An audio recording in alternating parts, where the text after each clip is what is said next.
Honra teu pai e tua mãe, que é o primeiro mandamento com promessa, para que te vá bem e sejas de longa vida sobre a terra. Verso 4: E vós, pais, não provoqueis vossos filhos a ira, mas criai-os na disciplina e na admoestação do Senhor. Presta atenção, que no verso 1, a palavra pais, é pai e mãe. Filho tem que obedecer pai e mãe. Filho tem que honrar pai e mãe. Mas no verso 4, e vós, pais, não provoqueis vossos filhos a ira, mas criai-os na disciplina e na admoestação do Senhor. Pais aí não é pai e mãe mais. A palavra grega aí é pais, maridos. Pais, homens. Sabem por quê?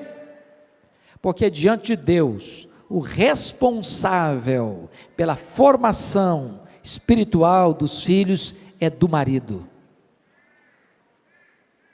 Marido, não terceirize essa gloriosa missão. Não transfira para sua mulher a educação cristã dos seus filhos. Deus colocou você como responsável. Você é o sacerdote do seu lar. Agora notem vocês que numa época em que o pai, na cultura romana, em que o pai tinha total poder e autoridade sobre os filhos, o que o apóstolo Paulo orienta é cautela, critério e cuidado, dizendo assim: pais, não provoqueis vossos filhos a ira. De que maneira você pai que está aqui hoje, pode provocar seu filho a ira?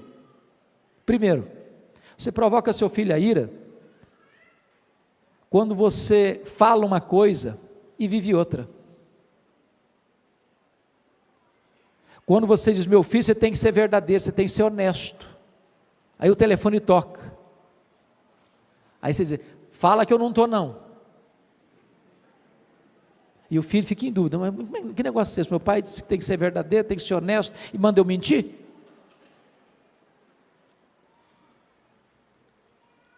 Você provoca seu filho a ira quando você compara um filho com outro e tem predileção por um filho em prejuízo do outro, e age como Isaac e Rebeca: eu tenho um filho predileto, não, o outro é que é meu predileto. Você provoca um filho a ira quando você requer dos filhos o mesmo desempenho, quando você só pode requerer o mesmo empenho. E eu explico.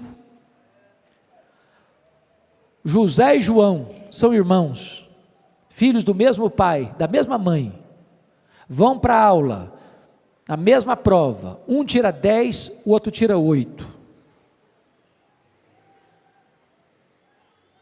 Às vezes quem tirou 8 estudou mais que quem tirou 10, porque você não pode exigir dos filhos o mesmo desempenho. Você pode exigir sim, estudar ao mesmo tempo, ter o mesmo esforço, ter a mesma dedicação, mas você não pode exigir o mesmo desempenho. São pessoas diferentes.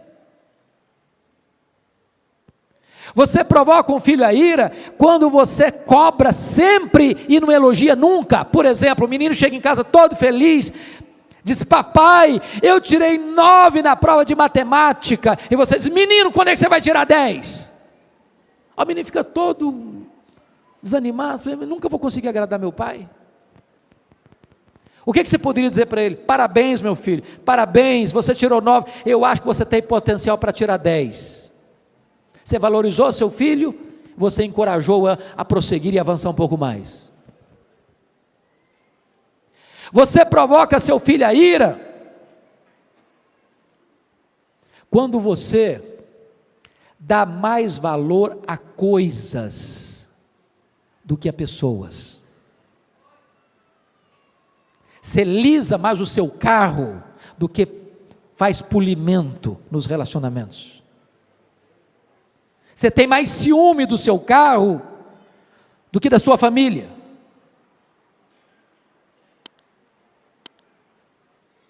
Você provoca seu filho a ira quando você grita com ele em vez de dialogar com ele, conversar com ele. Meus irmãos, notem isso.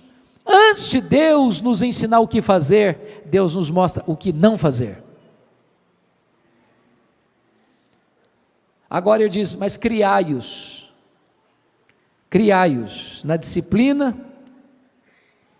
e na admoestação do Senhor. Preste atenção, criar filho não é apenas gerar filho. Criar filho não é apenas dar teto para morar, cama para dormir, roupa para vestir, comida para se alimentar, escola para estudar. Criar filho, irmãos, tem a ver com toda a sua formação psico, emocional e espiritual.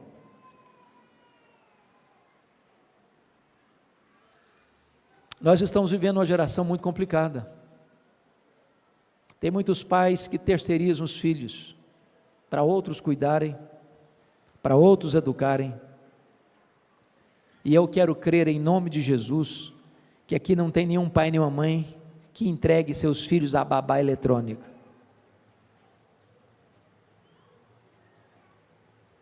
Crie os seus filhos, eduque os seus filhos, e inculque nos seus filhos os valores de Deus.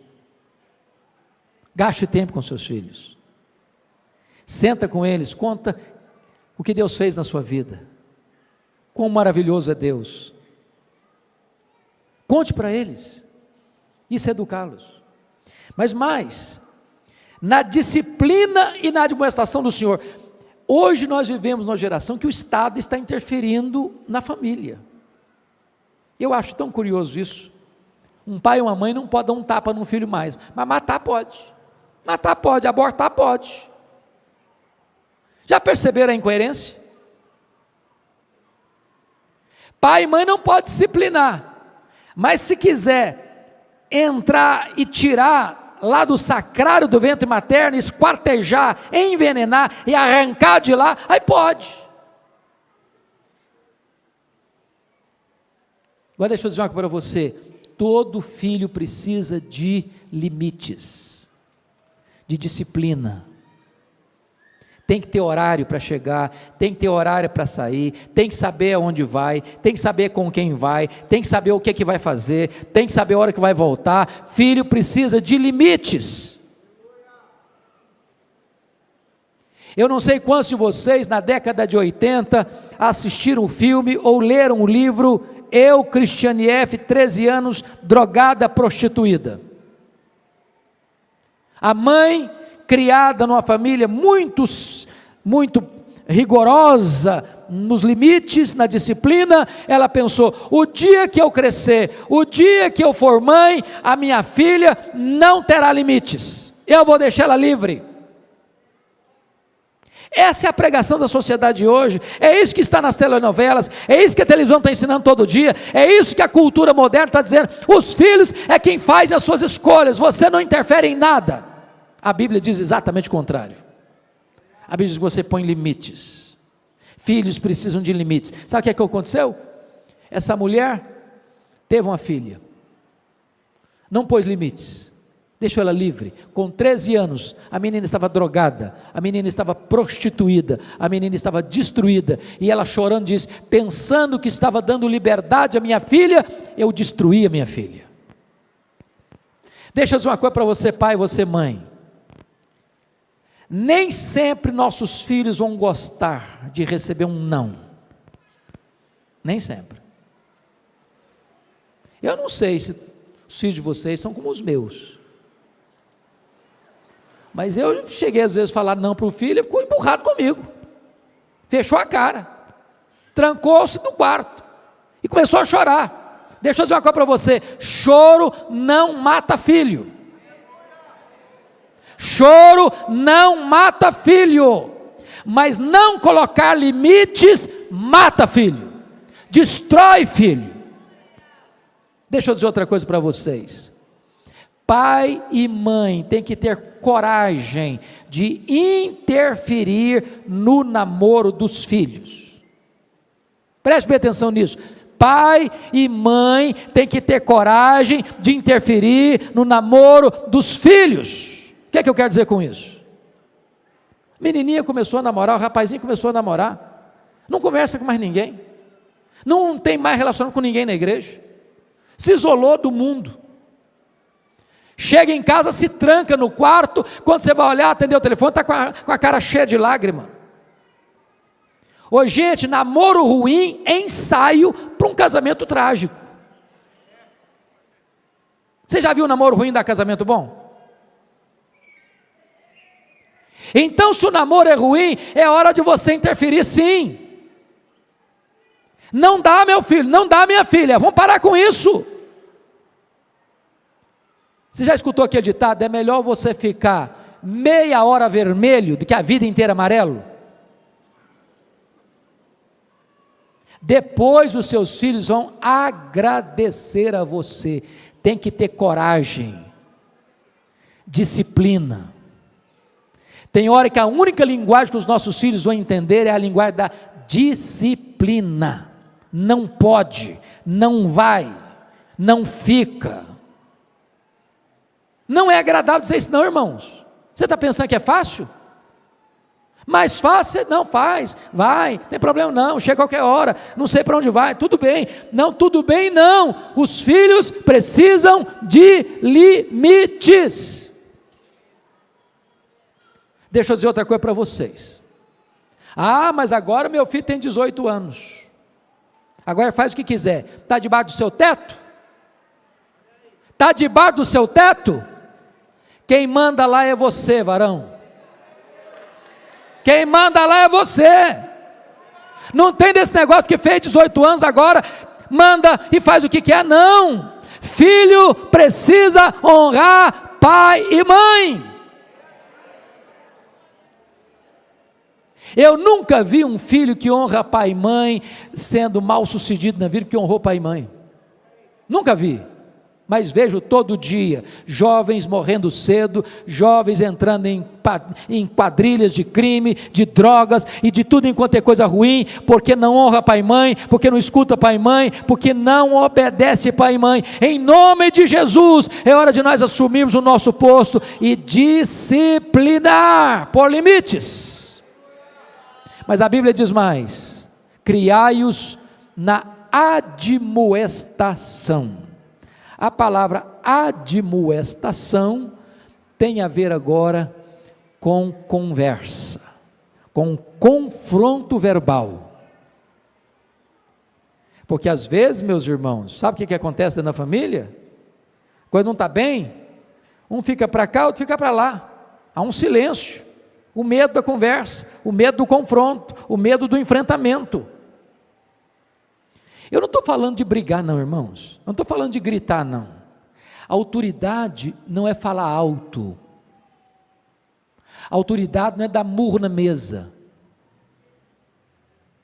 Eu gosto muito de uma frase de Erich Fromm, quando ele disse o seguinte: há dois tipos de autoridade, a autoridade imposta e a autoridade adquirida. A autoridade imposta é quando você grita: aqui quem manda sou eu.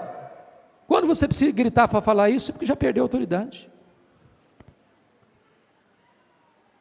Você não precisa gritar, você pode falar baixinho, mas sabe o que fala mais? É o seu exemplo, é a sua coerência. Converse, confronte.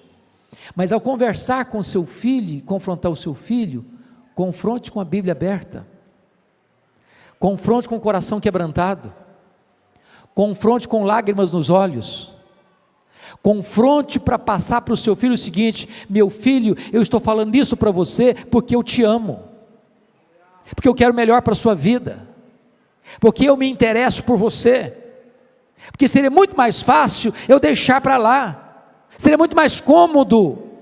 Às vezes é mais fácil a omissão do silêncio e da covardia do que o desconforto do confronto. Mas chame, converse, alerta, não desista, não abra mão, não entregue seus filhos, não jogue a toalha. É isso que a Bíblia me ensina. Mas eu termino. Está escrito assim: na disciplina e na admoestação do Senhor. do Senhor. Sabe o que significa isso? Você precisa dar aos seus filhos educação cristã. Quando eu olho hoje, irmãos, o cenário brasileiro e até na igreja, o que é que um pai e uma mãe hoje quer dos filhos? Via de regra, nós temos até uma expressão, fulano de tal, está muito bem de vida, está muito bem sucedido na vida. O que está querendo dizer com isso? Estudando uma boa escola? Fez a prova do Enem, tirou nota máxima? Galgou os degraus da melhor faculdade do país? Entrou num curso cobiçado? Saiu da faculdade e achou um grande emprego? Está ganhando muito dinheiro? Tudo isso é bênção, tudo isso é legítimo, tudo isso pode ser desejado, mas se você não passou os valores de Deus para os seus filhos, tudo isso é troféu de palha. Troféu de palha. O que adianta ganhar o mundo inteiro e perder a sua alma? Mais importante que qualquer vitória nesta vida, qualquer sucesso nesta vida para os nossos filhos, é criar os nossos filhos na admoestação do Senhor. Que os nossos filhos sejam servos de Deus, que eles amem a Jesus, que eles sirvam a Deus, que eles estejam integrados na igreja, que eles sintam prazer em participar do culto e adoração a Deus, que eles estejam envolvidos na obra de Deus, que eles estejam engajados no reino de Deus. E eu quero terminar dizendo o seguinte, irmãos, eu olho, e o pastor Alberto tem viajado tanto, quanta tristeza você tem quando vai em Europa hoje, de ver as igrejas vazias, ou de ver um gato pingado de gente, só de cabecinha branca, porque a juventude não está mais na igreja. Por quê, irmãos? Por quê? É porque os pais falharam em passar o bastão do evangelho para os seus filhos. Irmãos, hoje os nossos filhos estão vivendo um mundo muito mais perigoso que nós vivemos na nossa juventude. As janelas do mundo estão mais abertas e mais coloridas. As propostas para seduzir e atrair o coração dos nossos filhos são muito mais veementes hoje que na nossa época, e nós precisamos redobrar o nosso esforço para que as crianças, para que os adolescentes, para que os jovens conheçam a Deus, sejam cheios do Espírito de Deus, sejam envolvidos com a obra de Deus e possam ser uma igreja viva, forte para a glória de Deus.